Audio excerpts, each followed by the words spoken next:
على سيد المرسلين وعلى آله وأصحابه أجمعين أما بعد. محترم حضرات اور عزیز ساتھیوں، میں آپ حضرات کے سامنے آج کی 26 جنوری میں جس موضوع پر گفتگو کرنا چاہتا ہوں وہ ہے یوم جمہوریہ. آج 26 جنوری ہے. آج ہم یوم جمہوریہ منا رہے ہیں. انگریزوں کی ظالمانہ طرز حکومت کے بعد جب 15 اگست 1947 کو ہمارے ملک کو آزادی ملی تو یہ طے ہوا کہ ہندوستان میں ایک ایسا نظام حکومت قائم کیا جائے جس کے تحت سارے مذہب کے لوگ پوری آزادی کے ساتھ ہندوستان میں رہ سکے. کسی کے ساتھ بھی کسی قسم کا ظلم اور زیادتی نہ ہو. چنانچہ 26 جنوری 1950 کو جمہوری نظام نافذ ہو گیا. اسی کی یاد کے طور سے آج ہم یوم جمہوریہ منایا جاتا ہے. جمہوریہ جیسے لوگ ہندی میں گنتر اور انگریزی میں ڈیموکریسی کہتے ہیں. یہ ایک ایسا نظام حکومت ہے کہ جس کا چننے کا حق عوام کو حاصل ہوتا ہے. کوئی شخص اپنی مرضی سے لوگوں پر حکومت نہیں چلا سکتا ہے. یہاں میں مناسب سمجھتا ہوں اس کے تعلق سے دین اسلام کی نظریہ کو بھی مختصراً واضح کر دوں. اسلام میں بھی جمہوریت ہے مگر اسلامی جمہوریت اور آج موجودہ جمہوریت میں بڑا فرق ہے. اسلام میں جمہوریت کی بنیاد شورائیت پر ہے، یعنی کہ لوگوں میں باشعور ہو، باعلم ہو، نیک نوبت کی تمیز رکھتے ہو. ان کے مشورے سے حکومت کا انتخاب میں آئے نہ کہ ہر کس و ناقص میں اس میں داخل حاصل ہو. موجودہ جمہوریت پر چوٹ کرتے ہوئے علامہ اقبال نے بڑی بہترین بات کہی تھی. جمہوریت ایک طرز حکومت ہے کہ جسم میں بندے گناہ کرتے ہیں توبہ نہیں کرتے.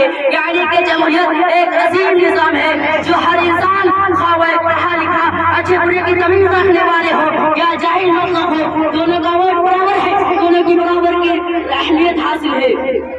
بہرحال میں اس تفصیل میں نہیں جاننا چاہتا کہ جمہوریت ہمارے لیے صحیح ہے یا نہیں، لیکن میں اپنے مسلمان بھائیوں سے یہ ضرور کہنا چاہوں گا کہ آج یوم جمہوریہ کے موقع پر ہمیں ایک بات اپنے دل و دماغ میں بٹھا لینی چاہیے کہ ہندوستان بہرحال ایک جمہوری ملک ہے جو ہر مذہب و ملت کو ماننے والے کو اس ملک میں یکساں آزادی حاصل ہے. اسی لیے اپنے حقوق کو پہچانیے. ظلم کرنے والی کو ساتھ دیجیے. اگر آپ کی کسی میں ناحیت سے حق تلفی ہو رہی ہو تو آپ اس کے خلاف، جمہوریہ آپ کو اس بات کی آزادی دیتا ہے تو آپ اس کے خلاف آواز اٹھائیں. آپ کی عبادات گاہیں، آپ کی مدارس، آپ کی مخاطب یہ سب کسی قسم کی بدسلوکی کا شکار ہو، کسی قسم کی جانب سے کام لیا جا رہا ہو تو آپ اس کے خلاف آواز ایکشن لیں. جمہوریت آپ کو یہ فراہم کرتی ہے. اٹھ کے اوپر میں جہاں کا اور یہ انداز ہے، اٹھ کے اوپر میں جہاں کا اور یہ انداز ہے. یہاں خاموش رہنے سے کام نہیں چلے گا. قانون کا سہارا لیجیے، تعلیم کو عام کیجیے تاکہ آنے والی نسل تشخص رہے اور کسی کے محتاج نہ رہے. یاد رکھیں کہ ایک انسان تعلیم کے بغیر ایک انسان ادھورا ہے. آخر میں اللہ تعالیٰ سے دعا ہے کہ اللہ تعالیٰ ہمیں اس کی توفیق عطا فرمائے. آمین. وآخر دعوانا الحمدللہ رب العالمین. السلام علیکم ورحمۃ اللہ وبرکاتہ. ماشاءاللہ بہت خوب. محمد خاتون نے آپ لوگ کے سامنے یوم جمہوریہ کو لے کر کتابت فرما رہے تھے. بغیر علم، بغیر ایجوکیشن کا ہم ادھورا ہے. یعنی کہا جاتا ہے کہ اگر ایجوکیشن نہیں تو ہم پشو سمان ہیں. ہندی میں پشو سمان ہے. اس لیے ایجوکیشن علم ہر انسان کو ضروری ہے.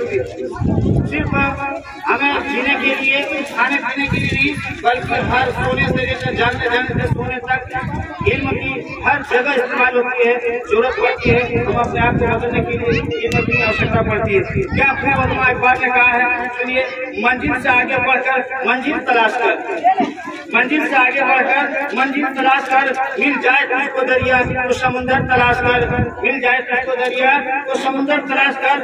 ہر سیزا ٹوٹ جاتا ہے پتھر کی چوٹ سے، ہر سیزا ٹوٹ جاتا ہے پتھر کی چوٹ سے. پتھر ہی ٹوٹ جائے تو سیسا تلاش کر.